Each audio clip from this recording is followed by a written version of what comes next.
سیدنا ابو ہریرہ رضی اللہ عنہ سے مروی ہے کہ نبی کریم صلی اللہ علیہ وآلہ وسلم نے فرمایا، خزانے کا مالک جو اس کی زکوٰۃ ادا نہیں کرتا اسے قیامت کے دن خزانے سمیت لایا جائے گا اور اس کے خزانے کو تختیوں کی شکل دے کر جہنم کی آگ پر خوب گرم کیا جائے گا، پھر اس سے اس کی پیشانی، پہلو اور پیٹھ کو داغا جاتا رہے گا یہاں تک کہ اللہ تعالیٰ اپنے بندوں کے درمیان فیصلے کرنے سے فارغ نہ ہو جائے۔ تمہارے حساب کے مطابق یہ 50,000 سال کے برابر دن ہوگا۔ اس کے بعد وہ بندہ اپنا راستہ دیکھے گا کہ وہ جنت کی طرف ہے یا جہنم کی طرف۔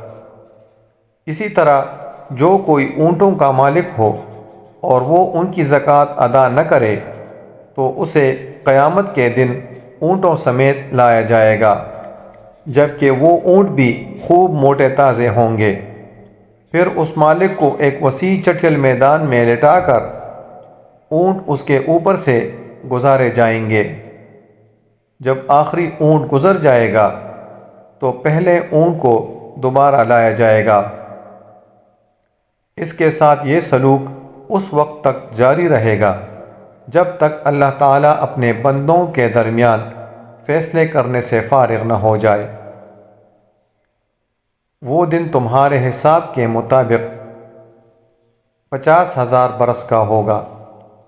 اس کے بعد دیکھا جائے گا کہ اس کا راستہ جنت کی طرف ہے یا جہنم کی طرف۔ اسی طرح جو آدمی بکریوں کا مالک ہو اور وہ ان کی زکوٰۃ ادا نہ کرتا ہو تو اسے بھی قیامت کے دن بکریوں سمیت لایا جائے گا، جبکہ وہ بکریاں خوب موٹی تازی ہوں گی۔ اس آدمی کو وسیع چٹھل میدان میں لٹا دیا جائے گا اور وہ بکریاں اپنے کھروں سے اسے روندیں گی اور سینگوں سے ماریں گی۔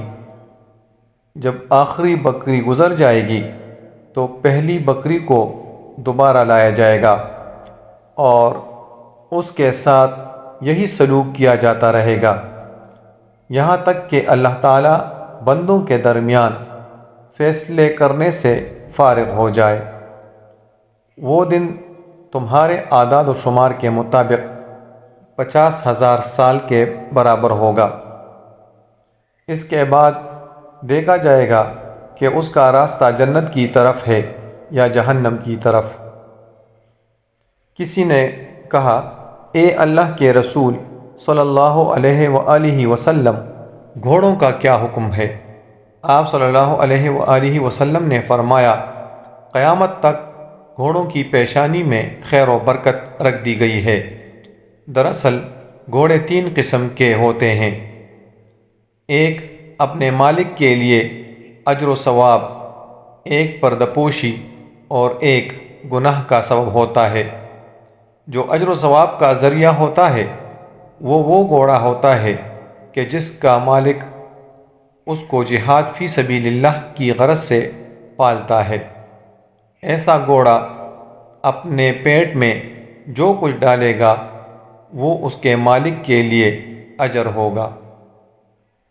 جب وہ 1-2 ٹیلوں تک چلے گا تو اس کے ہر قدم کے بدلے مالک کو اجر ملے گا، اور اگر اس کے سامنے نہر آ جاتی ہے اور وہ اس سے پانی پی لیتا ہے تو ہر قطرہ جو وہ اپنے پیٹ میں داخل کرتا ہے اس کے عوض اس کو اجر ملے گا۔ پھر آپ صلی اللہ علیہ وآلہ وسلم نے اس کے پیشاب اور لید کی وجہ سے بھی اجر کا ذکر کیا۔ جو گھوڑا آدمی کے لیے پردہ پوشی کا ذریعہ ہے، یہ وہ گھوڑا ہے کہ جس کو پالنے کا سبب یہ ہے کہ ضرورت کے وقت کسی سے مانگنا نہ پڑے اور اس سے اسے زینت و جمال اور عزت حاصل ہو۔ ہاں یہ بات ہے کہ ایسا مالک اپنے گھوڑے کی پشت اور پیٹ کے حق سے غافل نہ ہو۔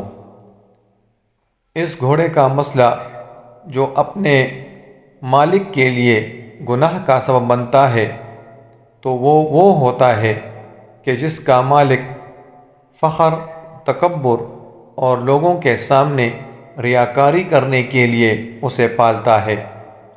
کسی نے کہا، اے اللہ کے رسول صلی اللہ علیہ وآلہ وسلم، گدھوں کا کیا حکم ہے؟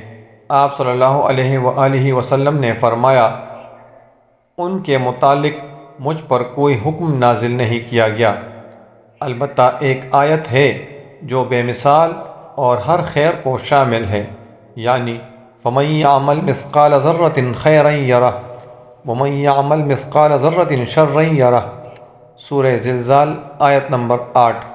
یعنی جو کوئی ایک ذرہ برابر نیکی کرے گا وہ اسے دیکھ لے گا، اور جو کوئی ذرہ برابر گناہ کرے گا تو وہ بھی اس کو دیکھ لے گا۔ مسند احمد، حدیث نمبر 3367۔